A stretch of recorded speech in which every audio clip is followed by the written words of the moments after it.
Yes, YouTube trade breakdown for today. I've closed all of it. I gotta go out, so I can't really monitor this.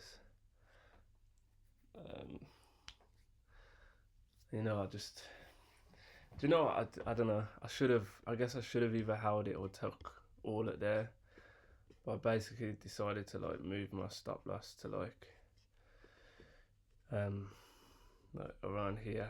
Once we took the low, I was just like, I don't know. I didn't really want to risk it, but this should go all the way to the bottom. And that was my bias for today. Again, literally like yesterday, the trade had a bias, and that was what gave me the conviction for the trade. And I was literally waiting, super patient. As soon as it came, entered, no hesitation. The only thing that I didn't like, well, I'll get into it anyway. So, still think our target's higher, right? Kind of out of breath because I've just finished the workout. But I saw we coming down, and to be honest, it wasn't a confirmed bias because we hadn't actually inverted this gap down. We'd held it and survived, but I didn't really like the shape of this, so I thought we're probably not coming back up. Like, this wouldn't be a thing that I'd confidently take going up. And I thought these are such equal lows, and this doesn't seem like a protected low, that these just look like targets to me. So I kind of went off that assumption that that was the target. Then I noticed that this was a high that most recently took liquidity and broke structure. So that was the one that led to that. So I was like, okay, cool. That hasn't fully completed its job yet, so that should be protected. And then I logged on around here. So I missed this, which was actually a decent setup. Like, took a lot of highs, came back, and then took that low. But again, this is what gave me more conviction with the bias, because why are we still taking more lows? Like, it's literally all pointing towards this low. So I figured, yeah, we're going short. So I logged on around here, and I saw it was accumulating, and I did. Bless me. I did initially see this. So all of this, I logged on at 9. So initially, I saw this gap here, and this sweep of these highs, and I thought, nah, that can't be it. And the reason I didn't like that was because, firstly, it was a tiny push up. Having said that, in hot, we've seen trades do these shitty little sweeps and still go. So that wasn't the main reason why I didn't like it, but the main reason why I didn't like it was because we didn't take anything more significant to the left. So we basically took these highs, but we hadn't taken anything more significant.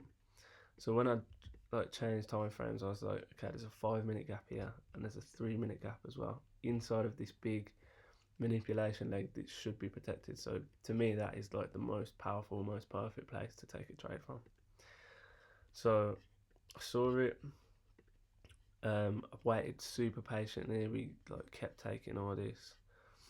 I would have taken this long if it wasn't such a big gap and all the way at the top. So we came up, took this, tapped into it perfectly, rejected it perfectly, and it took a while for it to come down, but eventually the 3-minute inverted here. So I was like, okay, TP1's there. Overall target is this low because that's the main target. But I had to be realistic that this is the accumulation range now, like all of this. So that was going to be the main TP. Like I said, I would have held this if I wasn't going out, and I'd still had time to sit and watch it. Realistically, I don't know why that matters because I don't need to sit and watch it.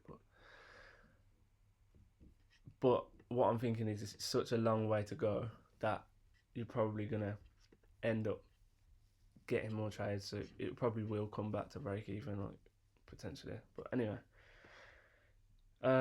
yeah, like I'm saying, the only thing I didn't like about this is that the 5-minute didn't invert, and in fact, it not just didn't invert, but as soon as it rejected, it went all the way back up here, and I was like, oh shit.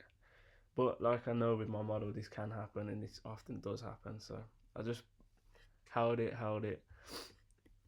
Once I saw it take these highs, I was hoping that we don't, but we didn't. And then once I saw this high, I was like, okay, this has to be the last high, otherwise I'm in big trouble here.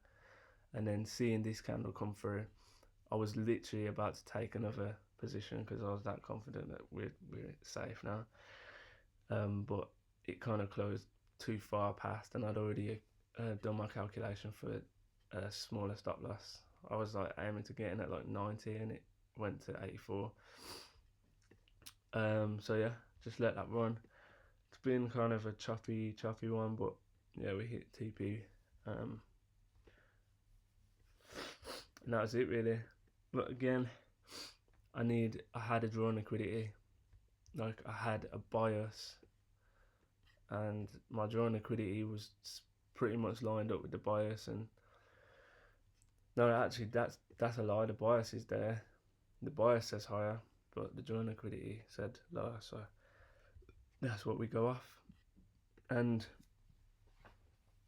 again, something that I've been thinking about is now I'm gonna make this for a separate video, but yeah, peace.